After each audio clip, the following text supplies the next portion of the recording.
there, students. This is Mrs. Smith. Most of you know me from last year when I had hallway duty with you in the mornings. I hope your semester has been going well. I do miss seeing you guys around in the mornings and learning your names and getting to know you a little bit. In just a couple days, you're going to be in my classes officially for 8th grade. And I'm here today to talk to you very briefly about your summer reading. I don't want you to be surprised when you come in the fall, because what we have is not just reading a book. We actually have 4 separate assignments that depend on that book. So I don't want you to be behind. I don't want you to be surprised. First of all, this is our book for the summer. Frankenstein by Mary Shelley is a fabulous book. I do want this particular version. The reason for that is we will use this book as our first formal seminar to practice the art of group discussion, of classroom discussion of literature. That is how we will handle our literature the entire year. So it's kind of necessary that we all have the same version. Last year we didn't have the same version. We had different copies and different page numbers.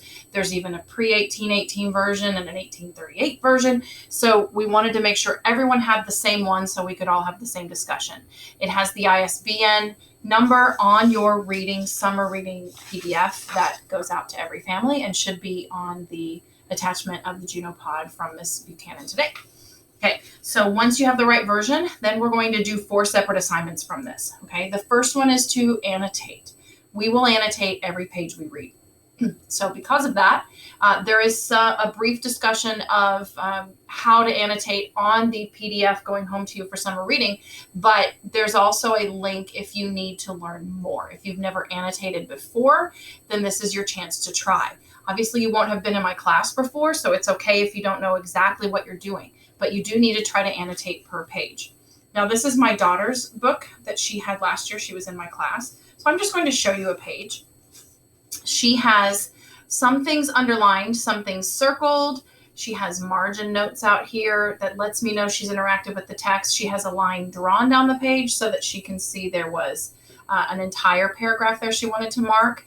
If you have just underlining, I'm not really going to believe that you understand what you're doing. You need to have things that draw your attention. When I put this page up, where did your attention go?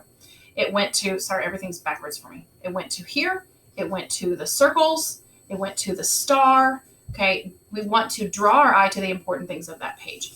So when you're annotating, my number one goal with annotating is to be able to go back into here and to find evidence for either a paragraph or for a formal seminar to discuss what we've read. And so if everything is just underlined, there is no noticing what's on the page. And the whole point of annotation is to notice. That's why they have the same root word of note, okay? The best way to annotate, I would not read 10 pages and then go back and annotate those 10 pages. You will end up rereading the 10 pages, and that's going to take you longer. What I wouldn't do either is I would not annotate as I read. If you do that, you're going to over annotate. This is heavier annotation than I usually even like to see. My daughter, this is just her style, and it's how she best interacts with the text. But this would be on the high side. A happy medium would be you need marks per page and you need margin notes per page. That's minimal. And then from there, we'll see what the quality is before we look at the quantity. Okay. What my best suggestion is to read 2 pages, 1, 2, annotate 2 pages after you've read those 2 pages. That way you're not getting too far ahead that you have to reread everything, but you're not annotating all at the same moment and over annotating because every sentence seems important. So you look back after 2 pages and say, what was important on that page? Okay, let's mark that. Okay, that would be characters, setting, major events. Anything that has to do with theme is normally going to have a clue word for you that would be a word that is what I call an indefinite pronoun or a larger group pronoun. Instead of saying this lesson is important to the character, it's that this lesson is important to everybody, somebody, we, everyone, society, people. Those larger pronouns are usually going to signal to you that you have a theme. Not always, but it's a good thing to look for. Okay, so now that we've discussed that a little bit, I want to put up a picture for you. Do you know who this is? Is this Frankenstein? Yes, in this particular show he is. But did you know that in this book, This is not Frankenstein. Frankenstein is Dr. Frankenstein, and this is his monster. Now, this is a nice version of him. I didn't get the ugly picture that I found online, but this is the Munsters version. So if you ever saw an old TV show in black and white, the Munsters had Frankenstein as the dad. But we're not going to have pictures because we're reading a book, right? But the main character is Dr. Frankenstein and his monster. But this book begins with a man named Captain Walton. And the reason I like to go over this is it's often missed, but this is what we call a frame story. A frame story kind of frames in the story, which is why it's called that, with the ending. So the ending is kind of presented first. And in that ending, you're going to meet a man named Captain Walton. And yes, he is the captain of a ship. But when we meet Captain Walton, we're starting at almost the end of the story. Then the next chapter goes back and starts at the very beginning of where it starts. And then we move our way forward in time and end up again with Captain Walton at the end of the book. And then we do get the final clincher of what happens. Why were we introduced to Captain Walton at the beginning? So I need you first and foremost to know who Captain Walton is compared with Dr. Frankenstein. But then how does this frame story benefit the reader? Why does the author give it to us that way? Why don't we just wait till the end to meet Captain Walton? These are the kind of questions that you're going to be answering right here. So you have 4 assignments, I said, from your reading of Frankenstein by Mary Shelley. The first one is annotations, right? Marking in the book. The second one are 7 questions. Those 7 questions need to be answered in complete sentences, and they need to be considered closely to get full credit. Then you have a final question, number 8, which is a paragraph, and that is considered a separate assignment, okay? That paragraph needs to be 5 to 10 sentences and explained right on here what you need, okay? So that's 3 things: annotation, questions, paragraph. The 4th is that formal seminar where we are going to practice formal seminar by using Frankenstein. So it is imperative that you do your summer reading.